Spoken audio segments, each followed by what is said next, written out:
Salut les gars, j'espère que vous allez bien, bienvenue dans cette vidéo. Aujourd'hui on va parler des premiers spoilers du chapitre 235 de Jujutsu Kaisen qui sonne la fin du combat entre Sukuna et Satoru Gojo. Alors au niveau de cette fin, il est vrai que, premièrement, je ne suis pas pleinement satisfait parce que j'attendais un certain cliffhanger. Je vais en parler directement en fin de vidéo, mais je vais vous donner déjà directement mes impressions. Mais en même temps, je suis content de ne pas être satisfait. Je suis content de ne pas avoir réussi à prévoir ce que l'auteur allait faire. Mon expérience en tant que lecteur de mangaka m'a amené sur une piste et finalement JJ Akutami a réussi une dernière fois à me surprendre et je suis sûr que après tout ça, je serai pleinement satisfait de la fin qu'il a proposée et surtout du vainqueur du combat. Ce qui est important, dans ce chapitre-là, on a donc le dernier acte. Ce que j'avais mal compris la semaine dernière, c'est quand il a envoyé un bleu contre la chimère fusionnée, je pensais que Sukuna était également aspiré par ce bleu, le bleu qu'il a envoyé, qui a très certainement ravagé le quartier de Shinjuku. Et en fait, il n'en est rien, il s'est juste débarrassé de la chimère et Sukuna n'était pas pris dedans. Quand tu relis le chapitre, effectivement, tu avais la chimère, Sukuna d'un côté, il envoie son bleu que la chimère semble esquiver et finalement, elle se fait plus ou moins happer. Moi, je pensais que quand elle se faisait happer, Sukuna était entre les deux, entre la sphère et la chimère fusionnée. Qui n'est pas Mahoraga, mais l'autre, au cas où tu n'arrivais pas à suivre. Il n'en est rien, donc on a le retour du combat entre Sukuna, Mahoraga et Satoru Gojo, et tu vois déjà que Gojo commence à prendre directement le dessus, parce que quand il s'agit de Taijutsu, on va appeler ça Taijutsu, il surclasse complètement Sukuna, Sukuna essaie de lui mettre un coup, c'est extrêmement bien rythmé dans le découpage des cases, il récupère le point, et il l'envoie directement contre Mahoraga, Mahoraga qui va le protéger tant bien que mal, tu sens même qu'il y a un début de dissidence entre cette créature, cet ancien général divin, et Sukuna qui finalement n'arrive pas à s'entendre avec lui donne des ordres, tu verras plus tard dans le chapitre, mais Mahoraga va mettre un petit peu en doute les ordres de Sukuna. Enfin, c'est pas dit clairement comme ça, mais tu sens que Sukuna va être complètement dépassé. T'as un deuxième rayon noir qui est utilisé par Gojo, et t'avais une ancienne règle qui date du début du manga, qui n'a pas été exploité outre mesure, c'est que à partir du moment où tu utilises un rayon noir dans un combat, tu t'affines. Ton énergie occulte commence à être raffinée, c'est ce que Nanami a essayé d'expliquer d'ailleurs, dans cet arc où on parlait vraiment de rayon noir et d'énergie noire, c'est plus tu le fais, plus tu t'affines. Tu ne deviens pas plus puissant en termes de quantité, en termes de qualité, ton énergie occulte est beaucoup plus précise, beaucoup plus puissante, beaucoup plus intéressante à exploiter pour pouvoir jeter directement tes sorts. Et Gojo va t'en sortir 4 d'affilée. Je crois que c'était la limite dans Jujutsu Kaisen. 2, 3 ou 4 d'affilée, c'est le meilleur que tu puisses faire, etc. Sans pression, en fin de combat, après 15 chapitres, le mec t'en sort 4. Il y en a une qui est particulièrement, qui va particulièrement être ridicule pour Sukuna, c'est que il va pour lancer son rayon noir sur Sukuna, et là, Mahoraga va le protéger, mais vraiment comme un parent protège un enfant. Et tu sens que le démon va être dans ses retranchements jusqu'à la fin de ce chapitre. Et il n'aura pas une seule fois dans ce combat mené, ne serait-ce qu'en dernier passe de chapitre, où tu sens un petit peu Satoru Gojo en difficulté, mais c'est très difficile. Pour le démon, on en attendait plus, mais je vais t'expliquer à la fin pourquoi c'est intéressant, en fait, au final, qu'il y ait un tel déséquilibre. Sukuna va commencer à paniquer, va même gueuler sur Mahoraga. Pourquoi? Parce que, en fait, Satoru Gojo va commencer à faire des incantations pour augmenter la puissance de ses sorts, chose qu'il ne faisait pas jusqu'ici, parce qu'il peut se permettre de ne pas le faire, mais s'il prend le temps de le faire, j'imagine que c'est d'autant plus puissant. Et il va envoyer... il va se préparer sur un sort, et l'auteur va dire, bon, à ce moment-là du combat, quand tu as tous tes réflexes en ébullition, tu es capable de sentir parfaitement à l'avance les coups que va faire l'adversaire, parce que chaque coup, c'est une préparation de ton énergie occulte. Et voilà, quand tu es un peu aiguisé, enfin, en tout cas, de ce que je comprends, quand tu es un peu aiguisé, tu peux plus ou moins sentir que l'autre va te sortir un truc de fou. Petite parenthèse, c'est vrai que souvent dans les spoils, il y a des gens qui me disent « Ouais, les spoilers, c'était pas du tout ça. » Mec, j'ai des spoilers en japonais avec une traduction en anglais, et j'essaye, à chaque fois que j'ai une page, de t'expliquer ce que je ressens derrière ou ce que j'en ai compris. Donc si tu veux des spoilers bêtes et méchants, t'attends vendredi où tu lis le chapitre. Mais voilà, petite parenthèse que je ferme, après tu apprécies ou pas mes vidéos, au final je m'en claque les fesses, frérot. Parce que je suis sûr que tu ne comprends même pas Jujutsu Kaisen. Pour la plupart, après il y en a beaucoup qui sont sur cette chaîne, qui comprennent l'importance de ce combat, et c'est un combat de ouf. Je pense que c'est le combat, à mes yeux, je le dis chaque semaine, le plus réussi, tout shonen confondu, de par l'intelligence, de l'exploitation, des techniques de ces deux personnages et des règles de Jujutsu Kaisen. Je pense que, putain, il y a Il y a Hunter x Hunter qui a fait ça. Mais voilà, quand tu as du nectar comme ça, faut le dire, faut le lire. La préparation que sent Sukuna, en plus, je crois qu'il se trompe. Il anticipe un violet ou un bleu, et au final, c'est un rouge que Gojo sort et il le tire vers le ciel. Sukuna, sans comprendre, il pète un plomb, il dit à Mahoraga, vas-y, suis-le. Et là, tu sens que Mahoraga, c'est pas qu'il va pas écouter Sukuna, mais c'est peut-être une erreur. Mahoraga fonce pour aller intercepter le rouge, parce qu'en fait, il y a une histoire de fusion de rouge et de bleu. Est-ce que c'est le bleu lancé la semaine dernière qui a avalé la chimère fusionnée? Je ne sais pas. Des fois, c'est un peu confus. Jujutsu Kaisen. Alors pour moi, c'est en ce moment le meilleur manga à suivre et à développer, décortiquer comme ça en review. Mais des fois, c'est compliqué à comprendre. Donc n'hésite pas à me dire en commentaire des éléments qui peuvent me permettre de comprendre. Et ça, beaucoup le font et je vous en remercie du fond du cœur. Je crois qu'il y a entre 10 et 15% du chapitre que je comprends grâce à vos commentaires.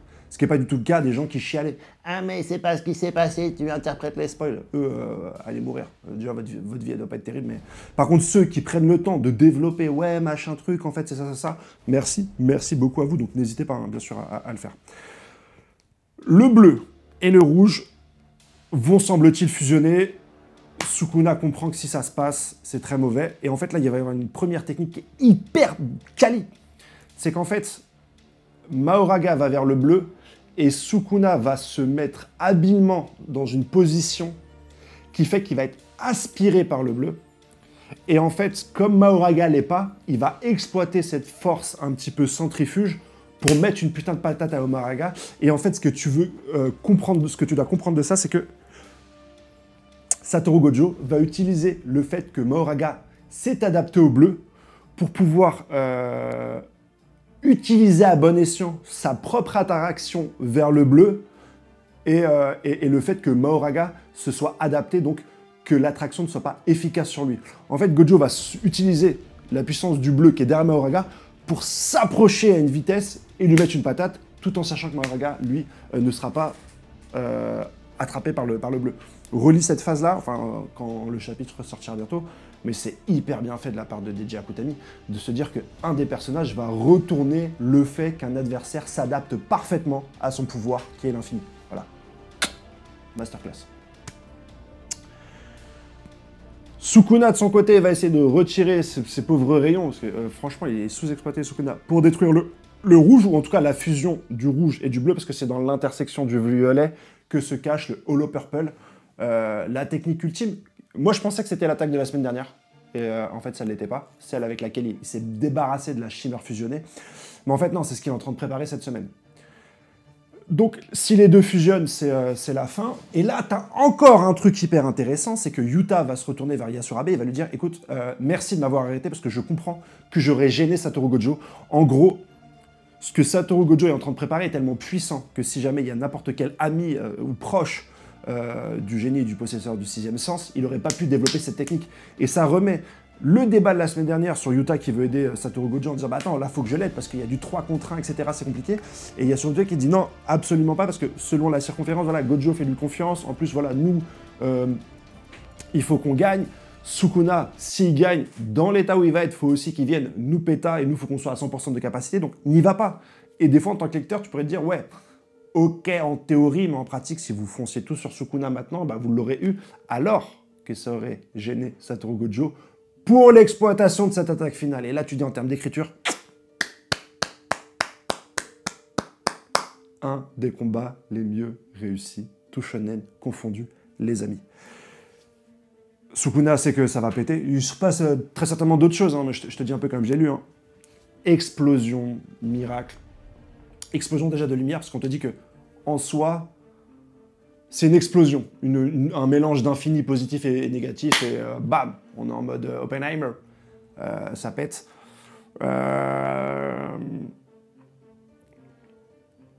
Double page. Et de ce que j'ai compris, il y a un bond dans le temps, et c'est 24 heures plus tard, tu as un Sukuna plus que misérable qui sort des décombres. Et donc il a mis 24 heures pour se recomposer, parce que bien sûr il a la capacité de se régénérer avec l'énergie rouge incursive. Et t'as Gojo qui sort de son côté, qui est abîmé aussi, mais beaucoup moins. Et il a balancer une explosion. Deux choses font qu'il est moins touché. Les deux ont mis 24 heures pour se régénérer, de ce que j'ai compris. Hein. D'une part, c'est sa propre énergie occulte, Satoru Gojo, donc t'es détruit, mais dans l'alchimie de l'énergie occulte, tu t'en sortiras mieux, parce que t'es pas attaqué par l'énergie occulte extérieure, j'imagine. Et d'autre part, il s'est complètement abandonné dans une maîtrise qui semblerait presque divine de l'énergie inversée, parce que c'est chose qu'il a appris dans son combat avec Toji, mais là, il la maîtrise à un niveau au-dessus, et c'est easy to ABC pour lui de se recomposer. De ce que j'ai compris déjà en début de chapitre, il se recompose le bras. Et là, Satoru Gojo, dans son état face à Sukuna, le public dit que Gojo a gagné. Pour moi, il faut attendre quand même le chapitre de la semaine prochaine. Ce que je voulais dire en début de vidéo, j'aime pas, en première attention, que Gojo surpasse, vole, roule sur le combat du début à la fin. C'est à prendre avec modération parce que il a roulé du début à la fin, mais c'est expliqué techniquement pourquoi à chaque étape, extension du domaine du territoire, il met plusieurs chapitres à s'adapter, à mettre des coups, à s'en sortir. La règle de la roue d'adaptation. Il met plusieurs temps à faire en sorte de tuer Sukuna sans être adapté, il foire. Parce que finalement, Mahoraga a réussi à s'adapter. La dernière étape, qui est là, on va l'appeler l'étape de fusion entre le rouge et le violet, finalement, il réussit à s'en sortir avec un Mahoraga adapté. Et ça, on l'a tous pris en mode « Ah, si Mahoraga s'adapte, c'est la fin du combat », mais c'est pas aussi facile. Sukuna est pas dans son corps d'origine. Il y a plein de choses qui fait sa défaite, et puis c'est le choix de l'auteur. Secondo, comme dans Hunter x Hunter, et le combat Kuroro Hisoka, Yoshiro Togashi a dit « Je veux faire un combat, chose qui ne se fait jamais dans les shonen, où celui qui dit en premier, c'est moi qui gagnerai ce combat, gagne effectivement. » La promesse d'Hisoka, parallèle avec Satoru Gojo qui dit « Je vais gagner ». Troisièmement, on a tellement l'habitude dans les mangas que celui qui mène tout le combat se fait étaler à la fin. Tu prends Gaara, Rock Lee, etc.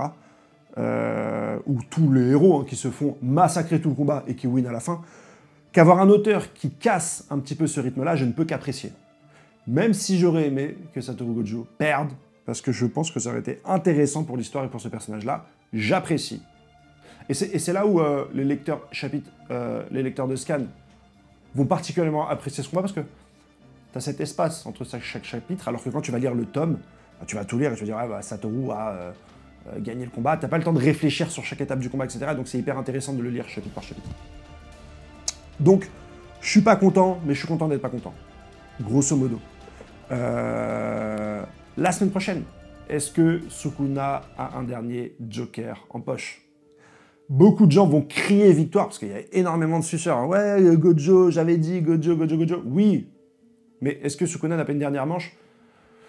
Une dernière carte à jouer? Est-ce que ce personnage-là va finir par cette tatane ultime? On verra. On verra, mais putain, quel combat. Je ne répondrai pas à ça. Si tu vas répondre à ça, quel combat? Putain, quel combat. Très certainement une vidéo récap de tout ce combat, où ça va être la vidéo où je vais prendre le plus de plaisir. J'ai pris énormément de plaisir. J'espère que vous aussi, j'espère que vous avez compris, et j'espère que vous n'avez pas juste survolé cette œuvre en disant Gojo Goat et Sukuna Fraude. Ça va au-delà de ça. Ça va au-delà de ça, ce que nous propose là. Putain, c'est le... Je pense, et putain, vous me connaissez, j'ai sorti des vidéos il y a 2 ou 3 ans en disant que Jujutsu Kaisen, c'est de la merde. Et si je vous dis aujourd'hui que c'est JJ Akutami, l'auteur numéro 1 avec ce combat, c'est un daron qui vous le dit, j'ai 30 piges. J'ai du Rousseau, du Guy de Maupassant, j'ai une bibliothèque, j'y vais, tu vois. En termes de nectar, je suis pas le dernier des vaincus. Et quand je vous dis que je suis sur le cul, je le suis. Donc appréciez. Allez, bonne journée, ciao.